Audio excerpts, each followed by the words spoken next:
Hello, it's Angelique. I'm back again to talk to you about the corruption at the CPS Child Protective Services here in Ventura, California, Oxnard, California. Today is July 7th or July 9th, 2017. Hope everybody had best the 4th of July you could have. And it's a beautiful day here. Back in the background, that's not clouds, that's smoke from a big fire that's going on. One in Santa Clarita, also another fire in Santa Barbara County. So that's what all that is, it's all smoke. But it's a beautiful day here. I'm out past the breakwater of Channel Islands Harbor, just having some quiet time. But I wanted to talk to you real quick about our lives before CPS came into it. But prior to CPS coming into our lives, here in Fort Hueneme, where it first all happened, actually right over here is county line, that's Silver Strand Beach. We used to live over, street up from these houses that you can see here in the distance. Sorry, it's kind of moving around, but I am in a kayak out in the middle of the ocean. So, but anyways, before we lived in Simi Valley, you know, we're like any other family. We had our ups and downs, kind of life was like a roller coaster, but, you know, we survived. We had a nice house, but the one thing was out there was Carol, Abel's, Corinne's dad's sister, her Tia, who loved her very much and helped raise her. She was our daycare and stuff like that for quite a while. Had an episode. She was getting really weird, something mental, I think, and she wouldn't have it checked. Kept going on. One day she pounced on me, and just out of nowhere.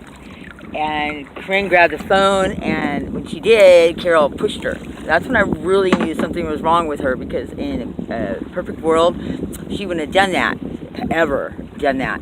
So that was something that really bothered me. And the fact that she never stopped, said she was sorry to Corinne, was also a dead giveaway on that.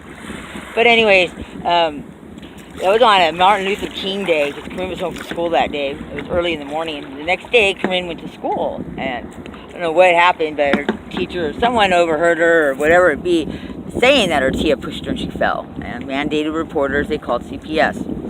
On a Friday, while I was at work and Abel was at work, Carol was home, Corinne was at school. Gentleman, CPS worker, came knocking at the door, spoke with Carol, left a card with his private cell on it, telling her it was imperative we call as soon as possible.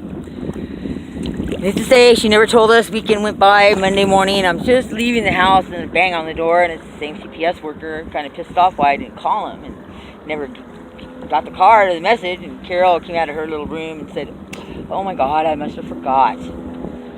So he excused us, and we went out in the backyard. And basically what he told me was, if we didn't get Carol out of the house by Friday, they would come take Corinne. We felt she was a danger. So whatever happened during that visit that day, when he was there that Friday, she didn't leave a good impression. So she lived with us. We had to give her a proper notice to get out. We just couldn't tell her to get out. So I went to the court and got a restraining order, because it was really bad, and most of her aggressiveness was targeted at me. So we went to court, filled out for a restraining order. Judge gave us that restraining order because she was lying in court. She said it would never happen, that worker never came over, how we were lying and we were out to get her, and just weird stuff.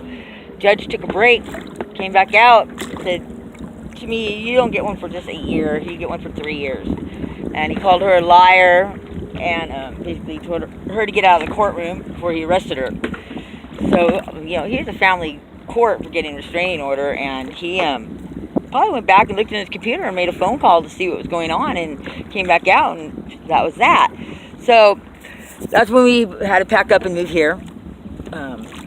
Moved down here to right over here, Channel or Silver Strand, which is in Fort Hueneme. Got Corinne in a really nice school, which was right over there, kind of over that way, and right on the beach, and proceeded with our lives. That's where we met Fat Ass. I'm sorry, but Fat Ass was a miserable lady that lived across the street from us. She made our life hell. She made other people's life hell. One family moved out of the area, moved out of the state to get away from her. She was a piece of work. She started harassing me. She didn't like me. I was polite to her, but I just didn't like her. She was a fat ass, and she was cluttery, and her house was like a hoarder. And I went to the door one time, and she had 3 big Akitas in this little tiny place, and it was like a pathway of shit just to get somewhere, and I had major anxiety just by that. Well, she's the one who got CPS involved. She called him 55 times, stating a lot of times that she was different people. So here they come into our lives, and that's what started it. We were fine. We didn't have a lot of money, took expensive vacations, but we did fun things and spent a lot of time at the beach, and we're doing good. So then that's where we came down, and we still went and saw Corinne's therapist. We were getting a hold, this school was being really, really good with her ADHD, her IEP, everything that I initiated for her education, and because I wanted my daughter to have the best education possible. So I was on top of that. We had all kinds of tests done, reading tests, speech tests. She had a stutter. We had tests on that from a speech therapist, and it's diagnosed and everything like that. So when CPS and court and stuff, they have that same paperwork. I had it. It was given to them, all that stuff. The judge had it. So when they say Corinne stutter when she's anxious because of the abuse and neglect that we put upon her, is not true. I have paperwork stating that. I have medical paperwork, medical documentation.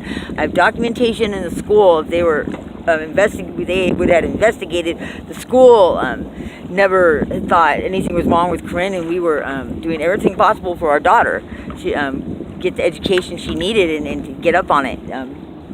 She was starting to improve. The meds were kicking in for the ADHD, the therapy, the IEP, getting her in a special ed class because she was behind because of her reading, everything. We attended all her school recitals, back to school nights, teachers.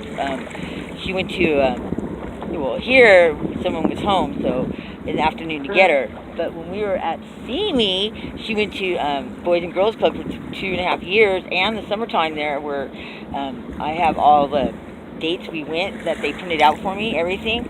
And I have documentation stating that where they say Corinne stayed at home all those days. She was home alone and scared. It's not true. Judge has that paperwork, everything. So those are just the things, everything was improving, things were getting better. Abel was just got a security guard card, was getting a job, so it was going to be more money, so we could do more things. We had a vehicle.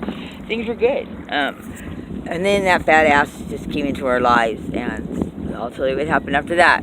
But anyways, I hope everybody didn't get seasick, motion sickness watching this, because I am going up and down.